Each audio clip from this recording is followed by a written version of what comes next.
Bonjour. Intégrité territoriale. De nombreux pays africains et européens continuent d'exprimer leur soutien à l'opération menée par le Maroc au niveau du poste frontière d'El Guerguerat, ainsi que son engagement à respecter l'accord de cessez-le-feu de 1991.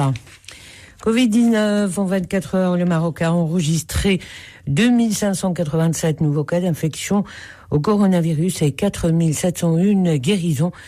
Le nouveau bilan porte à 327 528 le nombre total des contaminations et à 275 158 celui des personnes totalement rétablies. Eh bien, le nombre de décès est passé malheureusement à 6 396 avec 80 nouveaux décès recensés en 24 heures. Et à propos de l'opération de vaccination anti-Covid-19, cette opération va couvrir les citoyens de plus de 18 ans selon un calendrier vaccinal en 2 injections. C'est ce qu'a indiqué à Rabat hier le ministre de la Santé Khaled Aït Taleb en réponse à une question centrale à la Chambre des représentants.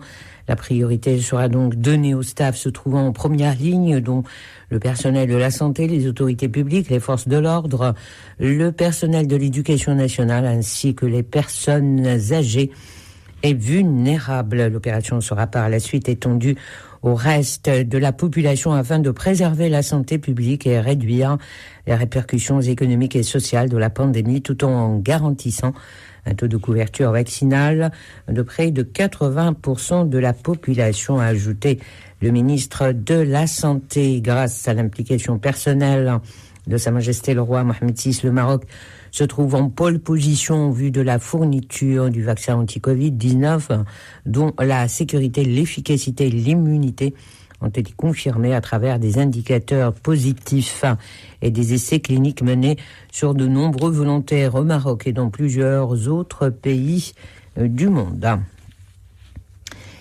Et aux États-Unis, Joe Biden dévoilera aujourd'hui ses premiers choix pour le futur gouvernement américain.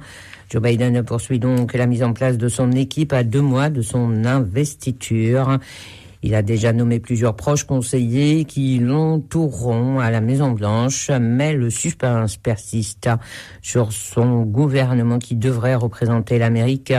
Selon le New York Times et l'agence de presse Bloomberg, Joe Biden compte nommer au poste de secrétaire d'État le diplomate Anthony Blinken, qui devrait annoncer cette nomination ce mardi. À tout à l'heure pour le 7h. Excellent réveil à tous.